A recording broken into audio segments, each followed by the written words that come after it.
Okay, so we're gonna be building a live stream rig for a church. Let's go.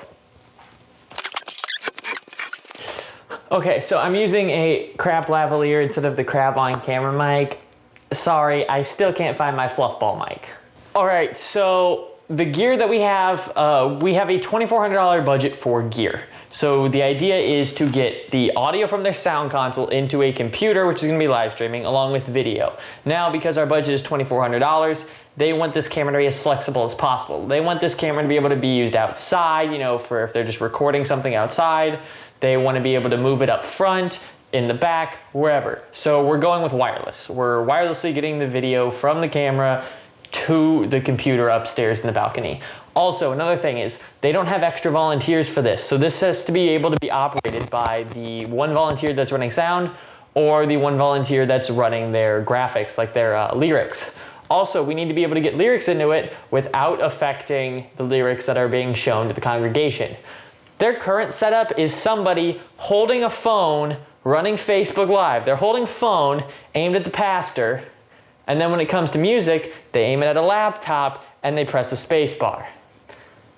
That's their lyrics. That's how they're running their live stream. They already have ProPresenter and everything set up for lyrics in-house. They use backgrounds and stuff, and they also already have a Behringer X32 console. Their setup's pretty good, but so what we're gonna be doing is we're gonna be running them a network line. We're gonna be potentially adding in an access point. I'm not sure if they actually want that yet or not. We're gonna be upgrading them from ProPresenter 6 to ProPresenter 7 and putting in a full computer live stream rig. The reason we're going with a full computer rig and not something like the Blackmagic ATEM Mini or something like that is because of keying and flexibility. Yes, we can take the video out of ProPresenter and put it into the Blackmagic and key it, but we need multiple sources because one of which is going to be a full screen one for if they're playing like back video or something. Another one's going to be for lyrics, which would have to be repositioned and stuff. So instead of having to split that or create two additional outputs, we're creating two additional outputs virtually over NDI, getting that into our computer. So yeah, a computer is what I've decided upon. Yeah, try and convince me why that's not a good idea in the comments. You guys really like doing that. Let's pick out some gear. Dell Optiplex 5050 with an i7, 16 gig of RAM, and SSD. I'll throw a hard drive into this guy. That should be a good live stream rig. I don't see any problems with that. Keyboard and mouse, yes please. Power cord. Power strip, we're gonna need a power strip. We'll deal with power in a second. Mini HDMI to HDMI, we're gonna need that. Speaking of HDMI, we got some wireless HDMI here. We've got, audio. We've got a PreSonus audio box. This will be their audio interface, getting stuff out of the console into their computer. We are not using the USB because we want to leave the USB port still open for future use in that computer, in the console. So we're going to just be going audio into this guy. Couple XLR to TRS cables. We're going to be going TRS line into this guy. That's why we're using those cables. Elgato Stream Deck. We're gonna use a Stream Deck for them. That way they can, have nice buttons and stuff, and that way it feels more like a video switcher. Batteries. I want everything to be powered off of one battery that they can just hook on to the rig. They don't have multiple batteries to charge or anything like that. So we're using NPF batteries. These are big ones. Capture card. Need a capture card. Network switch for all their other goodies. Some extra HDMI cables. A blind spot power junkie. This will take NPF and give us USB out. That's what the camera is going to be powered with. It also has a barrel out, which the barrel out will power the Hollyland Mars for our wireless video. And a USB extension, that way they can move the Stream Deck to wherever they need it. As well as a couple other little mounting things for them to mount everything up properly. Yeah, that should be everything we need. Let's go get this over to the table. All right, so I also went ahead and grabbed them a monitor and a tripod. Things are falling. But the camera is on the way. It's a Panasonic camcorder something or other. It's It's a decent camcorder, it'll do the job just fine. So we came in at about $22.80. Why didn't I spend all of the budget? Why didn't I spend that whole $2,400? I always like to have a little bit of budget left over for extra little quality of life improvements, or something's missing, something goes wrong. We ended up actually using all of that extra budget. Typically, if I have enough extra budget left over, I'll go back to the client and say, hey, we came in under budget. But I never want to have to go back to a client and say, hey, so we're actually over budget. We actually added a wide camera, which you'll see later, and so being able to use that extra budget to add in, an additional capture card and some extension cables that we needed to connect all of that. We also got, a monitor arm and a couple other things. So having that extra budget allowed us to make some quality of life improvements, which was fantastic. So let's get the stuff opened up.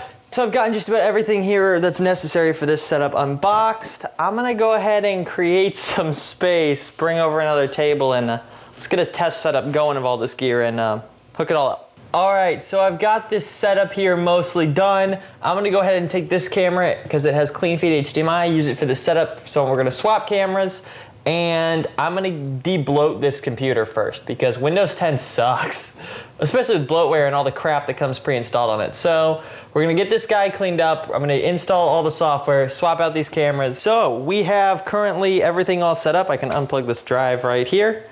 We've got OBS with all of our scenes. We've got our little stream deck. It's on a 10-foot extension. I'm going to tape this up and secure it so that way it doesn't just easily come unplugged. So whether the sound guy wants to run the stream, he can do that while he's mixing over here. He can run pre-service, post-service, main camera, turn lyrics on or off, or go to a full screen video. And you've got a nice big record button. I made the record button so whenever you press it, it turns red. It's nice, and it goes from all caps to, or all lowercase to all caps. Turns black when you're not recording. It's pretty basic. It can also be brought over here so that way whoever's running graphics, running lyrics down here can operate the stream as well. We also have our wireless video working. I'm going to set up the delay, as you can kind of see down there. I'm going to set up the delay for the audio so that way everything's in sync, because it is a little bit behind. If I go 1, it's about, I don't know, 5/8 of a second delay. We got our audio box here running our stream audio feed, which we can bring down. So we've got our volume turned like all the way down on this guy here for our levels, yet I'm having to ride this guy, the console, down -20 dB. So I'm gonna try and see if maybe if we switch these out and use mic ins, if that'll change anything, but I don't know. I'm gonna try that right now and we'll see if I'm dumb or not. It didn't make a difference. But I did plug in a mic and I muted our iPod feed. So testing, 1, 2, 3, testing, ABC, testing. Audio-wise, we are looking good, but we are having to bring down the stream mix by -20 dB, and all of the volumes are set to be pretty low. They're set as low as they can go. There's nothing I can do to bring down the volume anymore. I might try swapping out this interface with a Behringer one that I have upstairs and just see if that does anything. I doubt it will, but if it does, then I'll just swap the interfaces and I'll take the PreSonus and I'll take the Behringer. For something like a stream, doesn't really matter. Now, I don't have any of the graphics running into this computer, but I'm gonna show you guys kind of how I have OBS set up. So in here in OBS, we've got a few different scenes. If I go to my little stream deck here, we can go to pre-service, and that is essentially just a video that they can have. They can add a music, a playlist in here, whatever they wanna do. And then we have post-service, again, just another video that I just threw in here. So coming back in here, we have the soundboard, we've got our main camera. That is our HDMI capture card being fed by the Hollyland and the 90D currently. It's gonna be a Panasonic camera. We have lyrics, which is our scene in OBS over here. That way you can do any manipulation you need to, and then it'll go to wherever the lyrics are. And this can easily be turned on and off with a button on the stream deck, just turns lyrics on and off. I also have aux 1, 2, and 3, so they can do anything they want with additional sources or really anything just on the fly over here in these aux scenes, and it'll overlay it over the main video. So then we have the camera, or the lyrics feed. I don't have it set up yet, but this is an NDI feed. We're gonna be upgrading them to Pro Presenter 7, so that way we can get two separate NDI feeds coming out of their Pro Presenter rig. One is gonna bring the lyrics down here instead of in the center of the screen. It's not gonna have the backgrounds. Another one that's just gonna be for anything that's full screen, any media assets. So that'll be like full screen video playback if they ever do it, or slides or whatnot. And then we have our aux 1, 2, and 3. I have not configured any of their streaming settings because I don't know what their internet connection is like. Off the top of my head, I don't remember. I have it saved somewhere, but that's something I want to play with on site rather than try and set up and leave in advance. So I realized that I actually never made a segment about this, but the Power Junkie battery plate I was not happy with. The mechanism for releasing the battery was sketch at best. It was awkward and weird and difficult to put the battery on. Plus the barrel jack is a weird size on it, so it's like, and the USB ports only output 2 amps between the two of them. So one port can't output 2 amps. One port can output 1 amp. The other port can output another amp. That's it. So I needed another solution, and this is my solution. Okay, so it's pretty late, but I just had to come downstairs because I had an idea in my head, and I'm like, I had to figure it out. So all the Hollyland Mars stuff has a micro USB port for a firmware upgrade, but they all come with this micro USB to full-size USB adapter in the box, and I'm like, I've never used it. I don't know what the heck it is. Maybe for like a flash drive or for some weird adapter. Maybe you connect your phone to it to like update. I have no idea. And so I was struggling with an issue of finding a way to power the camera and the Hollyland off of the NPF battery. I got that Power Junkie, which turned out to be stupid. I'm ditching that. I'm returning it. This outputs power.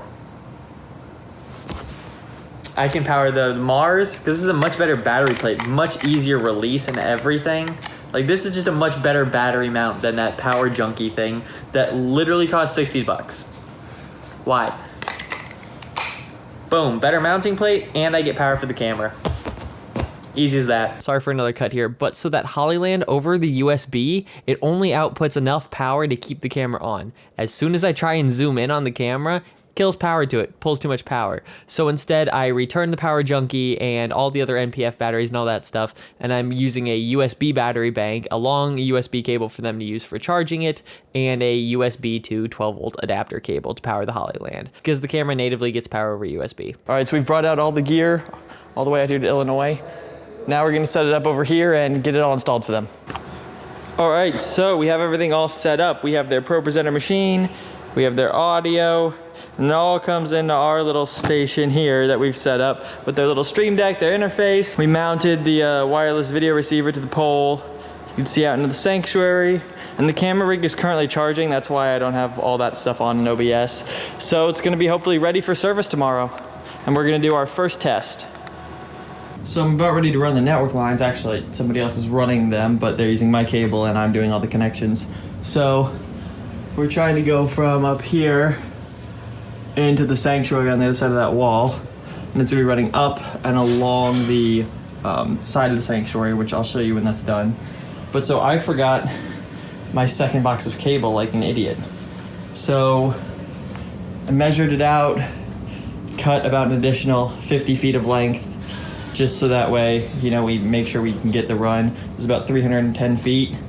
And so, just for my own sanity's sake, I'm gonna test this cable. I'm just gonna throw a couple connectors on it and run it through a test first. So, I threw on some quick and dirty terminations. I know these are the most ugly thing on the planet. They're gonna be here for about 10 seconds while I test the cable.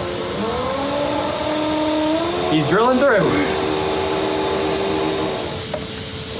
And network test. 1, 2, 3, 4, 5, 6, 7, 8. We're good. All right, so over here, we have our excess cable. We're gonna throw it over, pop it into this room right here, and then terminate it all.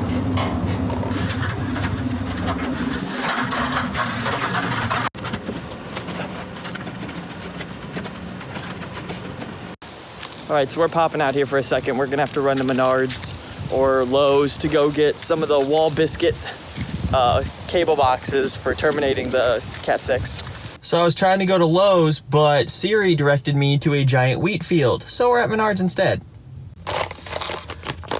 So I just ended up picking up 2 of these little on-wall mount boxes for keystones. Got 2 of them. It was like $6. We're good. Time to see if it'll actually accept my existing keystones. I hope it does.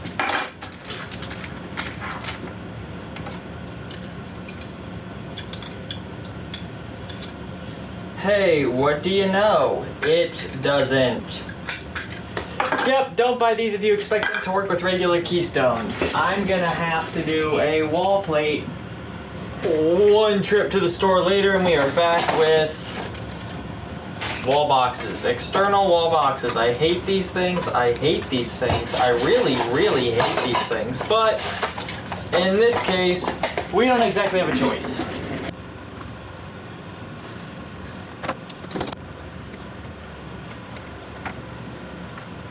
Now, so they can be installed properly because these boxes don't leave a cable all the way out. So here. Alright, so we just finished installing this box and getting all the cables tested, so we've got it connected so far. Please pardon the iPhone footage, I just put away my big camera because I realized that I forgot to show you all. This is where the network jacks come in. Sadly, we had to use white cable because that's what they asked for, but it doesn't look very good because everything else is black, but hey, client's wishes. And so we've got our little box down here. So we've got 2 lines run. And instead of this going into their main switch, this has the Mac connected to it, the soundboard and our computer connected to it. Instead of running it through their main network switch, just in case there's anything else taking up traffic on that, we just wanted them to have a direct port to the router. So, yeah, that's all for tonight. I'm heading out. So this is the current staging of things. We have the sound system. We moved the stream system over next to the ProPresenter system. This is gonna be run by 1 person, which is gonna be fun. So the idea is you follow along the outline and we're gonna move to preview program bus. So you're following along the outline, you're preparing things, and then you hit a slide, you then take the camera or whatever that goes along with that.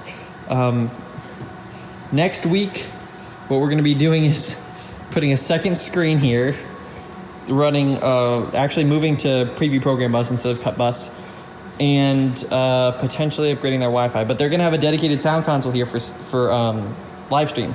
So they're going to get a feed from the main system, then they're going to get crowd mics, which we have one right there. They're going to have crowd mics to mix in. They're also going to have a feed from the organ. I climbed up inside of this guy and put a mic up in it. That's the cable coming out of it. And they're also going to have a dedicated feed of the drums, so that way they can add amplification to the drums for the stream. Yeah, so we didn't end up doing that. Adding an extra sound console would have just been too much for the live stream engineer to manage. Adding a second screen creates too much to look at, so we simplified that down. We ended up mounting the display on the arm, so instead of adding a second display, we just used that arm to mount the current display, and that way they can, position it wherever they want. If the ProPresenter operator, who's also the live stream operator, wants to swivel that display and move it, into a place that's better, or if the live stream is being run by the sound engineer, they can move the display to whatever suits them best. But yeah, adding that extra sound console would have just been too difficult. So what we did was we added an additional gain on top of whatever's happening in the room for the drums. We added an additional gain to compensate for the fact that they don't run the drums very loud in-house because they don't need to. Their drums are there in-house. So this additional gain applies only to the live stream. We also have the crowd mic configured through their soundboard so that way it doesn't go to the mains. It only goes out to our bus, which is bus 12. That's our live stream bus. And the sound engineer just knows, hey, look over at OBS every now and then and make sure we're not redlining. They know that during the hymns, they just bring up the crowd mic, and when the pastor's talking, they just bring the crowd mic down. So it's pretty basic. Instead of putting all of that load onto just the live stream operator, we divvied that load up between the sound engineer and the ProPresenter operator. So the ProPresenter operator is, operating what everybody's seeing like they are. It's just a continuation of their job now. And the sound engineer is operating everything that people are hearing. So whether that's live stream or in-house, they're in charge of sound. All right, so we've got the computer and the whole system moved over here in between ProPresenter and sound system.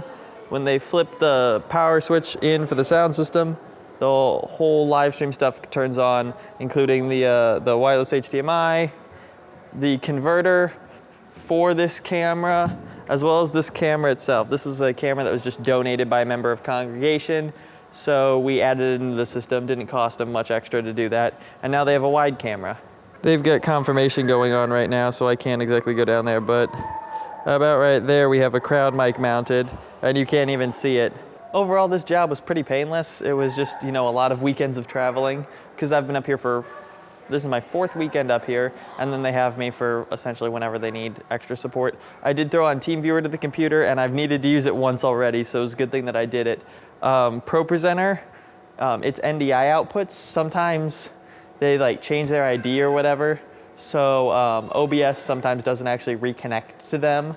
So it'll say that it's like linked on to ProPresenter, but it's not.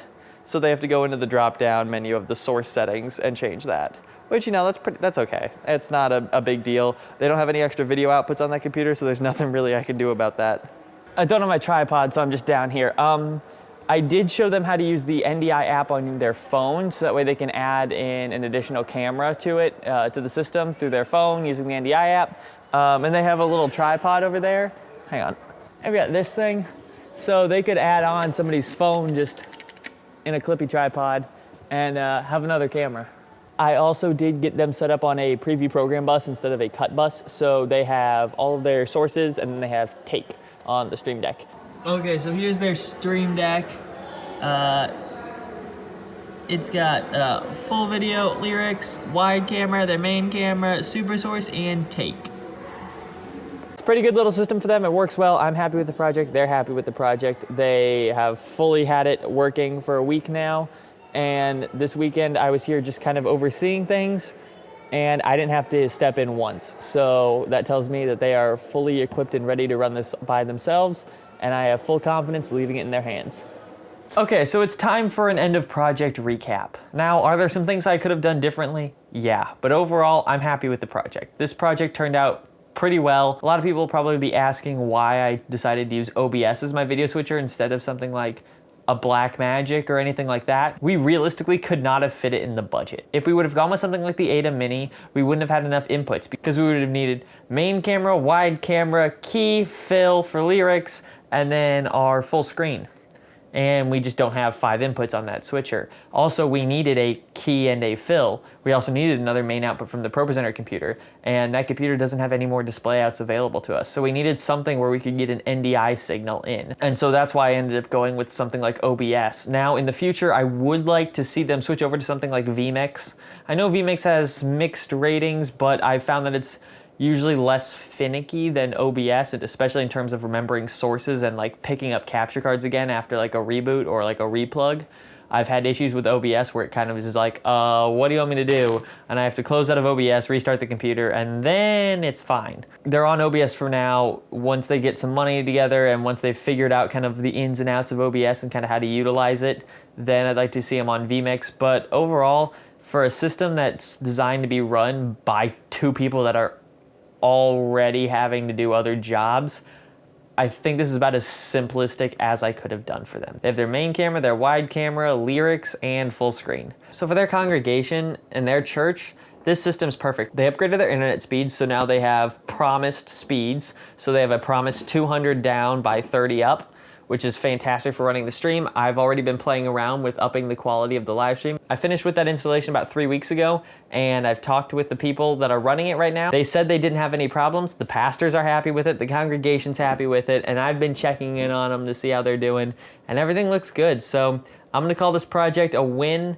and I'm gonna wrap this guy up. Thank you guys for watching. If you enjoyed this video, leave a like. If you didn't, the other button works too. Leave a comment with what would you have done differently, what could I have done better? And if you really loved it, subscribe. I'm gonna be having more videos like this coming out here shortly. So thank you guys for watching, and I'll see you in the next one.